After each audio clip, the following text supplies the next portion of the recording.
अस्सलाम वालेकुम साथियों, मैं सैयद आरिफ वक़फ़ सेवा मंच से। मेरा मोबाइल नंबर है 9920080022। संडे है, बात करते हैं वक़फ़ की। पिछले संडे को वीडियो इसलिए नहीं बनाया था कि आप लोगों को पता ही होगा कि वक़फ़ के अंदर सीओ नहीं है। अब अगर इंजन ही नहीं है तो गाड़ी पटरी पे चलेंगी कैसे? तो इसलिए मैंने मुनासिब समझा था कि वीडियो ना बनाया जाए। आज मुझे यकीन है कि सीओ नहीं है, लेकिन एक या दो रोज़ के अंदर इंशाअल्लाह ताला आ जाएंगे, ऐसा मुझे इल्म है। रिस्पेक्टेड चेयरमैन सर, ये हमारी खुशनसीब है कि आपके जैसे होना एक अच्छे क्वालिफाइड इंसान हमको चेयरमैन करके मिले, मुकम्मल बोर्ड मिला है। लेकिन हम कुछ काम कर नहीं पा रहे हैं क्योंकि कुछ बदमाश लोग जो है हमारी कौम के अंदर, वो नहीं चाहते हैं कि आप अच्छे रिज़ल्ट डिलीवर्ड करो। इसके लिए जानबूझकर उन्होंने सैयद जुनैद को सीओ के पोस्ट से निकलवाया। मुझे उसके बारे में ज़्यादा बात नहीं करनी है। सेक्शन 23 भी मैं अच्छी तरह से जानता हूँ कि वक्फ बोर्ड ने दो लोगों का नाम सजेस्ट करना चाहिए स्टेट गवर्नमेंट को, फिर उसके में ही स्टेट गवर्नमेंट किसी एक का notification for permanent full time CO के लिए निकालता है। That is a different issue all together on which I am not suppose to say anything as on today. Leave it upside that issue. June 22 के अंदर Maharashtra government ने एक वक्फ rules लाया है। साथियों, आप भी इस बात को ज़रा सा गौर से सुनिएगा। और उस रूल्स के अंदर काफ़ी ऐसे चीज़ें महाराष्ट्र गवर्नमेंट ने लाई है जो हमको हमारे डेली वक्फ के काम के अंदर काम आ सकती है।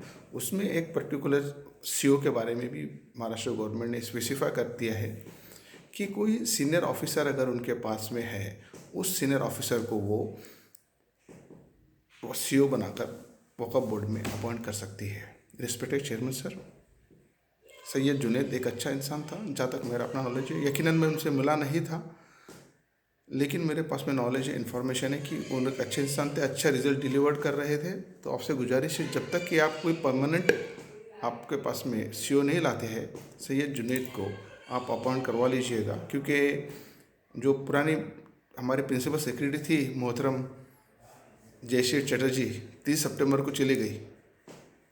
अच्छा हुआ गई। नए साहब आ चुके हैं, यादव साहब। तो मैं आपसे गुजारिश करता हूँ, अपील करता हूँ कि इसको इंशाअल्लाह ताला आप करेंगे, इसे मुझे उम्मीद है। आपका शुक्रगुजार भी हूँ मैं कि आपकी तरफ से मुझे मैसेज भी मिला है कि मेरी सारी पॉइंट्स को आप सोच रहे हो, बड़ी गंभीरता से ले रहे हो, और उसके ऊपर यकीनन आप कुछ ना कुछ रिजल्ट लाओगे। इसके लिए मैं शुक्रगुजार हूँ। मोस्ट पर्टिकुलरली मुतवल्लिस लोगों का जो 7% का जो आप ले रहे हो वक़्फ़ फंड, उसमें आप कुछ कंसिडर करोगे, ऐसा मुझे भी उम्मीद है इंशाअल्लाह ताला। साथियों, यकीन रखो इंशाअल्लाह ताला, मैं आपसे वादा करता हूँ कि मैं इसके ऊपर कुछ ना कुछ इंशाअल्लाह ताला रिज़ल्ट ला कर ही रहूँगा। तब तक थोड़ा सा इंतज़ार करो, क्योंकि वक़्फ़ बोर्ड में भी सीओ साहब भी नहीं है, तो थोड़ा सा हमको वक्त भी लग जाता है। चलो शुरू करते हैं। गुलाब, ख्वाब, दवा, जहर क्या क्या है? गुलाब, ख्वाब, दवा, जहर क्या क्या है? मैं आ गया हूँ, बता इंतज़ाम क्या क्या है? संडे है दोस्तों। आप लोगों को पता होगा कि पिछले दिनों में हमारे मुल्क के अंदर कोरोना का पीरियड चल रहा था, तो लॉकडाउन्स भी था। तो डेफिनेटली उस लॉकडाउन के अंदर सब लोग घर पे थे, तो मैं भी घर पर था। तो उस दरमियान मैंने क्या किया था कि हमारे महाराष्ट्र के अंदर जो 36 ज़िले हैं, उस टोटल ज़िलों के जो जिला अधिकारी होते हैं, उन लोगों को मैंने एक लेटर लिखा था। ठीक है, डेट थी 27 जुलाई 2020। इसमें मैंने पहला लेटर मेरा लिखा था, ये मेरा यहाँ पे मैंने लिखा भी है कि फर्स्ट लेटर, ये देख लीजिएगा। इस लेटर में मैंने उनसे कहा था की आपके जो विभाग है, उस विभाग के अंदर मुस्लिम समाजाच्या इनामवर्ग 3ची किती जमिनी आहेत, त्या सर्व जमिनीची मला तुम्ही माहिती देण्यात यावी, अशी मी तुम्हाला विनंती करतो। मेरा पहला लेटर था, और मैंने इसके अंदर ऑनरेबल सुप्रीम कोर्ट के जजमेंट, महाराष्ट्र गवर्नमेंट के डिफरेंट जीआर्स मैंने उसमें मेंशन किए थे। उसका जवाब मुझे नहीं आया। फिर मैंने दूसरा लेटर डाला, ये दूसरा लेटर है, ये देख लीजिएगा, इधर लेटर नंबर 2 है। ये लेटर मैंने डाला था 5 अक्टूबर को। पहला लेटर था 27 जुलाई को, दूसरा लेटर था 5 अक्टूबर 2020 को ही, उसी साल में डाला मैंने। वो रिमाइंड करने के लिए डाला था मैंने कि आप मेरे को उससे दो। मुझे excuse me, honourable district collector के यहाँ से लेटर्स के जवाब आए कि हमने कंसर्न कलेक्ट तहसीलदार को बता दिया है, वो आपको डिटेल पहुँचाएंगे, लेकिन मुझे अभी तक किसी भी तहसील से ऑफिस से लेटर नहीं आया। खैर ठीक है, वो अपने काम में बिजी होंगे, कोई बात नहीं है। आज मैं आप लोगों के साथ में ये इन्फॉर्मेशन शेयर कर रहा हूँ कि मैंने तीसरा लेटर बना लिया है, जो अभी मुझे कल इंशाल्लाह ताला टाइप कर मिल जाएगा, जिसके अंदर मैंने ये सब मुद्दे लिए हैं कि जितने भी मुस्लिम समाज के इनाम वर्ग 3 की ज़मीन है उसके 7/12 को कोरा करके उसके ऊपर प्रतिबंधित सत्ता प्रकार जो गवर्नमेंट का 2016 का GR है उसके तहत मिलना चाहिए, है ना। ठीक है, वो मैंने उनसे डिमांड की है। दूसरा मैंने उनसे ये कहा है कि जो हमारी इनाम वर्ग 3 की ज़मीन है उस ज़मीन का आज के तारीख में स्टेटस क्या है, कितना इंक्रोच किया है, वो हमें बताए। इसके अलावा मैंने उनसे पूछा कि भाई महाराष्ट्र गवर्नमेंट ने कितनी ज़मीन हमारी एक्वायर की है आपके एरिया में, आप हमें बताएं। फिर उस ज़मीन को किसी बदमाश लोगों ने इनाम वर्ग 2 में ट्रांसफ़र किया है, तो उसका नजराना वगैरह भरा है नहीं भरा है, क्या है क्या नहीं, ज़रा उसका पूरा डिटेल मुझे दे दीजिए। वो सब इनाम वर्ग 3 ज़मीन के मुझे सनद मिलना चाहिए, मंतखब की कॉपी मिलनी चाहिए। बाद में मेरे पास में दोस्तों साथियों एक बहुत इंपॉर्टेंट चीज़ थी जो मैं आपको शेयर करना चाह रहा था कि सिर्फ इसके अंदर लोकल वक़्फ़ माफिया नहीं हुए, ये लोग इनाम वर्ग 3 को इनाम वर्ग 2 में कन्वर्ट करने के लिए रेवेन्यू डिपार्टमेंट से मंत्रालय तक, रेवेन्यू मिनिस्टर तक जाते हैं। मेरे पास में ऐसे 3 अलग अलग रेवेन्यू मिनिस्टर्स की अलग अलग डिफरेंट वक़्फ़ के प्रॉपर्टी को नॉन वक़्फ़ कर किए गए उसके ऑर्डर्स की कॉपी है। उस ऑर्डर को मैंने एग्जाम्पल के तौर पे इस लेटर में लगाकर मैंने हर जिलाधिकारी को कहा कि आपके पास में ये अगर ऐसे ऑर्डर्स आए हैं मंत्रालय से तो मुझे उस ऑर्डर से कॉपी दो।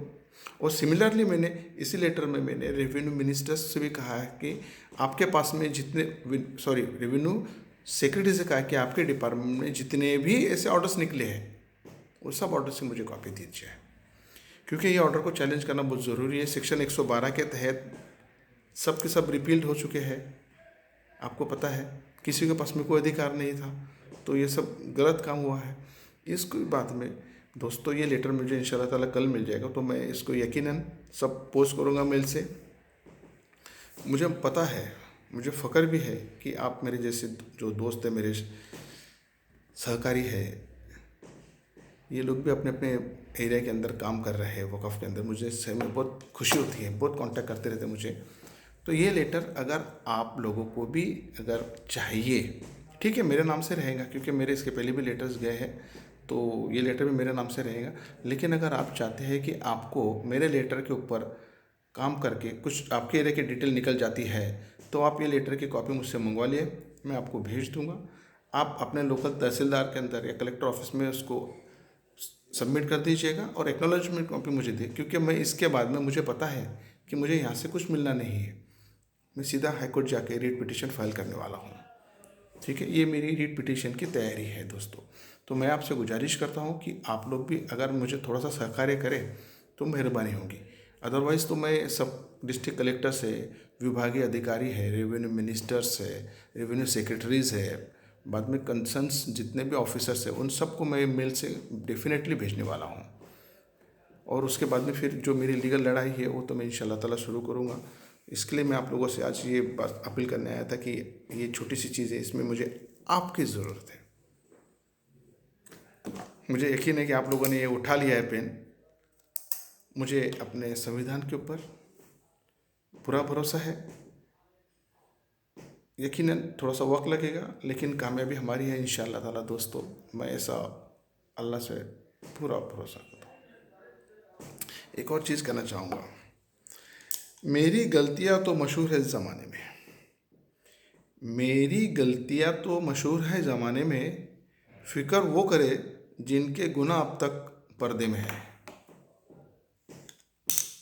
इस पिटीशन के तहत मैं वो सब जितने भी है ना, जब्बा समझ गया, जितने भी वक़्फ़ चोर है उनको सबको मैं घसीटने लाने वाला हूँ, कोई भी हो।